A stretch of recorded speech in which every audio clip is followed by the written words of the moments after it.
Okay, here's a thought.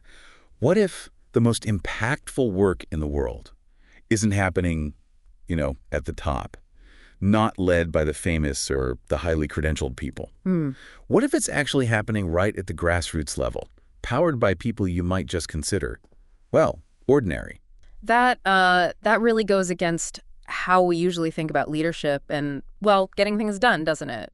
We tend to look for the experts, the trained professionals. Absolutely. And that's exactly the fascinating idea we're diving into today. We've got some source material here that really pushes back on that conventional thinking, especially within a faith context. Right. It basically asks, who's really called and equipped to do significant work? Is it just the stars, the big names, or is it maybe us?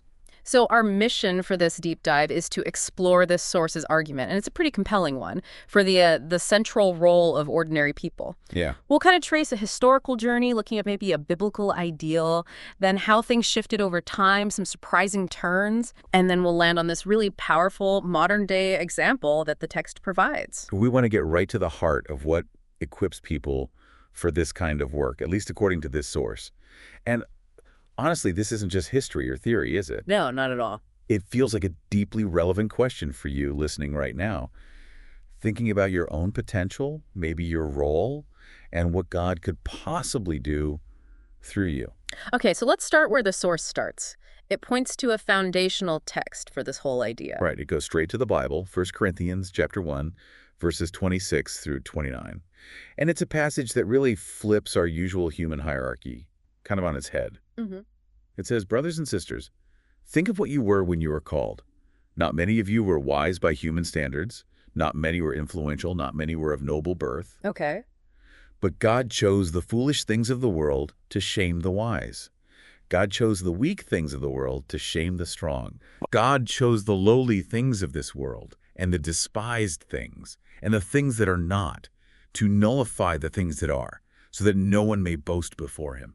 That passage is just so key because it feels like a deliberate choice, choosing the opposite of what we typically value when we think about important work. Totally. And the source brings in perspective from a veteran catalyst in these kinds of kingdom movements, Dave Hunt. He reflects on his own journey. Yeah. And he says, sometimes failed to see that God really does use ordinary people right there at the grassroots.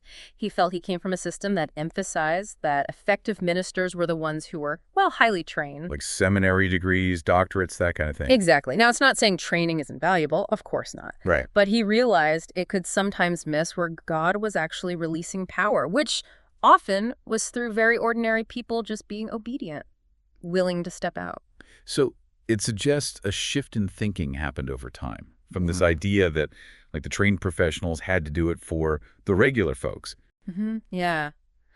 That idea that the clergy does the ministry for the laity. To recognizing that the kingdom of God, maybe in its essence, is about them. It's about those ordinary people being the ministers God called them to be. Precisely. But let's be real, that bumps up against our human nature, doesn't it? Oh, absolutely. We are impressed by stars. We see gifted speakers, best-selling authors, people starting huge things. And we think, wow, I wish I could do that. Or maybe the opposite. There's just no way I could ever do something like that. We get caught up admiring the skills, the platform, the prominence. Yeah, the visibility. But the source offers this quiet counterpoint. God doesn't actually need great people, in the world's eyes, to do his work. Mm-hmm. He just needs people simple enough, maybe humble enough, to actually imagine he could use anybody to do anything. So it's more about availability and just simple obedience. That seems to be the qualifying factor, yeah, that willingness.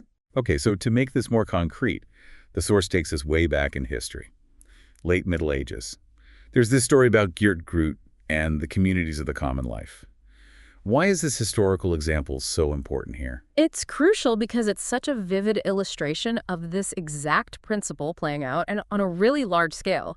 Geert Groot, his story starts tragically orphaned by the Black Death in 1348. Wow. But he came from wealth and Deventer, was incredibly bright, studied in Paris, taught philosophy and theology at the University of Cologne. He had all the credentials. So definitely not lowly or despised by human standards initially. Yeah. What changed? The source mentions a turning point. Yeah, a life-threatening illness in 1374. It led to some serious soul-searching. He actually resigned his prestigious positions Really? and spent 3 years living at a monastery, just focusing intensely on his spiritual life. But he didn't end up becoming a monk or a priest. No, that's the interesting part. He went back to Deventer and did something different. He converted his own house to care for poor women, and he organized them into a lay religious community, the Sisters of the Common Life. Lay, meaning not official clergy or nuns. Exactly. And later, he founded a similar group for men, the Brethren of the Common Life. And the source really emphasizes this. These weren't traditional monks or nuns. They were just regular people living together. And crucially, they took no permanent vows. Right, they could leave anytime. Their shared life was built around these spiritual disciplines Groot developed, called Devotio Moderna, renewed devotion. Okay, what did that involve? It was pretty radical for the time. 4 main things. First, a huge emphasis on personally reading, studying, meditating on the Bible. Okay. Second, cultivating faith from the heart, practical steps to root out vices, build up virtues. Third, a strong emotional connection to Jesus, especially thinking about his suffering, the whole imitation of Christ idea. And fourth, this real desire to get back to the simplicity of the early church, pushing back against what they saw as corruption in the medieval church system. And they didn't do this alone, right? The source mentions the community aspect. Absolutely key. Yeah. They realized this deep spiritual life wasn't meant for isolation. They lived together, supported each other, prayer, meditation, confession, even mutual correction, attending Mass. But how did they support themselves? Monasteries often had land or relied on donations. That's another critical difference. They supported themselves with secular jobs. The sisters made lace, apparently very skillfully. Okay. And the brethren, known for their literacy because of all that Bible study, they copied manuscripts, which was huge before printing, and they started schools. Schools, wow. Yeah, their goal wasn't just personal piety. They wanted to help renew the church by making it possible for more people to actually read the Bible themselves. And this is where their seemingly ordinary lives had this, well, extraordinary ripple effect. Exactly. Their schools became incredibly successful, spreading literacy all across northern and central Germany. This created a massive hunger for books, especially Bibles. Okay. And the source points out this was actually a major motivation behind Gutenberg inventing the printing press with movable type. The demand was there. No way. So these lay communities helped drive the printing revolution. It seems so. And the Brethren were quick adopters. They set up their own press in Deventer around 1477. That's incredible. And the long-term impact. Just staggering. These schools, founded by lay people, became known as the cradle of the Reformation.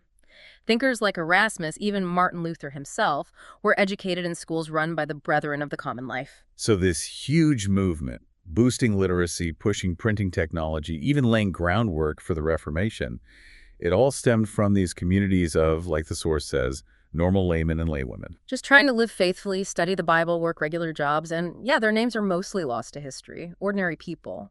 That historical picture is so powerful, especially when you contrast it, like the source does, with how the church was often seen for centuries primarily as a clerical organization. Right, where the ministry, the reform, that was mainly the job of the priests, the bishops, the clergy. And the source argues that wasn't the original blueprint. It points to Paul's letter to the Ephesians, chapter 4. Yeah, verses 11 through 16. Paul lists these different roles: apostles, prophets, evangelists, pastors, teachers. Yeah. And he says their job, their purpose, is to equip his people. The original language is literally the saints, the ordinary believers, for works of service, for the work of ministry. Okay, unpack that a bit. The source highlights 2 critical points there. Yes. First, according to this passage, the clergy are not the primary ones doing the ministry, the ordinary lay people are. Second, the clergy's essential job is to equip the laity to do it. The source is really clear. There are no passive spectators in God's design. Every single follower of Christ is gifted to serve. The source uses an analogy, right? Like a coaching. Yeah. Exactly. Think about it. A good coach doesn't run onto the field and win the game themselves. Right. They train the players. They train, they strategize, they equip the players so the players can go out and win. The pastors and teachers are meant to be the coaches. Mentoring, equipping the members. Others are hacked to identify their unique gifts, their ministries, and then actually carry them out. And the beauty of this, the source argues, is that it empowers everyone. And multiplies the effort. Hugely. It removes that boundary, that us versus them, the professional staff versus the congregation, and it unlocks this potentially explosive potential for ministry. But somewhere along the way, that biblical model got well sidetracked. It seems so. The source points out the early church grew like wildfire, precisely because of ordinary believers stepping up. It calls it mass volunteerism. But then things changed. Yeah. After Emperor Constantine converted. Yeah, that was a major shift. The source quotes sociologist Rodney Stark, who argues that Constantine, while probably meaning well for Christianity, inadvertently destroyed its most vital element: its dependence on that very mass volunteerism of everyday believers. How so? What happened? Well, ministry started to become professionalized. Elders gradually evolved into priests, who became the ones doing the key things, administering sacraments, preaching. Okay. The role of deacon became more like a stepping stone to priesthood. And the laity, for the most part, became the recipients of ministry. Expected to show up, receive, maybe give money. Right. Attend, receive, support, but not necessarily do the ministry themselves. And monasticism played a role too. Yeah, it became seen as the sort of the spiritual high point. The practice of celibacy spread to priests, and by the 13th century, the source notes, when people said the church, they often just meant the clergy. Wow. So lay people were part of it, but the work was seen as the priest's job. Largely, yes. Now, there were pushbacks like those mendicant friars working in the community or lay confraternities doing charity work. And the common life, as we saw. Right. They shared some of that spirit, but were structured differently. Then, of course, came the Protestant Reformation. With Luther's idea of the priesthood of all believers, that sounds like it should have fixed things, right? Dismantled the clergy-laity divide. Theoretically, yes. And Protestants did elevate the spiritual value of everyday work, put the Bible in local languages. So what happened? Why did that distance often persist? Well, the source explains that Luther initially believed the Bible was so clear perspicuity of Scripture that anyone could understand it. Okay. But when people started interpreting it very differently, leading to fragmentation, he got concerned. He shifted emphasis, stressing the need for trained experts, theologians, educated pastors to guide interpretation correctly. Ah, so that subtly reestablished a kind of authority for the educated clergy. In practice, yes. Study Bibles came out. Theologians held significant sway. Pastors generally remained the religious professionals doing most of the primary ministry work, even in Protestant circles. And fast forward to more modern times. The source points to 20th and 21st century trends, especially the rise of specialization and professionalization in the business world, really influencing churches. Oh, so? Church staffs got bigger. You started hiring specialists for youth, music, administration, counseling, everything. Professionalization became the dominant model, especially in larger churches, mega churches. And the source connects this to other things too, like maybe focusing too much on certain demographics. Yeah, it mentions sometimes a misunderstanding of missiology, leading churches to target, say, more affluent areas rather than prioritizing the last, the least, and the lost. And maybe a consumer mindset creeping in among the people in the pews. That too. Thinking of church as a place that primarily meets my needs, or where I can kind of subcontract my kids' spiritual training to the youth group program. Which could then influence pastors. Exactly. Maybe tailoring sermons more to felt needs, leaning on pop psychology, self-help ideas, or even, unfortunately, the prosperity gospel sometimes. So pulling back, the source's historical overview paints this picture, the common model we see, with clergy and professionals doing most of the ministry. The source argues pretty strongly that's not the New Testament vision. The vision is pastors equipping and the entire church doing the work. Every single member. Every member ministry. Which brings us to this contemporary story the source shares. It sounds like a really powerful example of what happens when that equipping model is put into practice. It's about a woman named Lori Baldwin. That's right. Lori had just finished a missions course, and she gets invited to this 12-week class about disciple-making movements, DMMs, focused on North America. Okay, DMMs, what are those, basically? They're approaches aimed at rapidly multiplying disciples in churches, often using simple, reproducible methods that anyone can learn and pass on. Got it. So Lori's invited to this class. Yeah, but she's a single mom, 2 teenage daughters.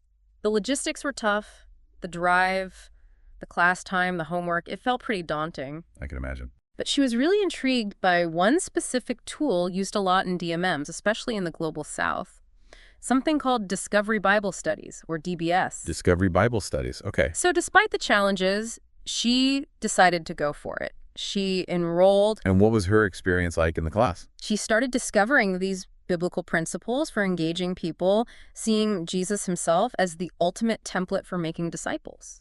She learned about obedience-based discipleship. Obedience-based versus knowledge-based. Exactly. A big contrast to maybe just accumulating information. She said it felt like finding things that were hiding in plain sight in the Bible all along. Huh. And her favorite part? Was actually doing a weekly DBS with her classmates. They just read a passage of scripture together. Okay. And asked these really simple questions. What did I discover about God here? What about people? How will I obey this week? And who am I going to share this with? Simple questions, but that sounds like it could be pretty powerful, especially the obedience and sharing parts. Totally. The source emphasizes that accountability. It really challenged them to do what the Bible said, not just talk about it. By the end of the 12 weeks, Lori was just completely convinced. Convinced of what? That this consistent, obedience-based Bible study could genuinely transform anyone, and that it could really empower her own home church. What surprised her about it? What really hit her and gave her confidence was realizing how simple the DBS process actually was, that anyone could lead one. You didn't need to be a Bible scholar or a theologian. That lowers the barriers significantly. Right. It gave her this sense that maybe she could do more for the kingdom than she'd ever thought possible. Okay, so she has this conviction. Then what? Well, here's where conviction meets opportunity. It's the Sunday morning of her very last class meeting, and her church announces its new 5-year strategic goals. As Lori listened, she felt this deep sense that the goals were just too low, way too low, considering what God could potentially do through the thousands of members they had. Interesting. So what did she do? In her final DBS group that week, they hit that question, how will you obey this week? And prompted by the passage they studied, she committed to one simple act of obedience. Which was? To just introduce this simple DBS strategy to Mike, her missions pastor. Okay, Mike, the missions pastor. What was his situation? Well, Mike was actually new in his role. He had this daunting assignment to really raise the bar for disciple-making in the church, but he was struggling, couldn't find plans that felt effective. He and his wife were literally praying in an empty classroom, asking God for direction on this very issue. Wow. Talk about timing.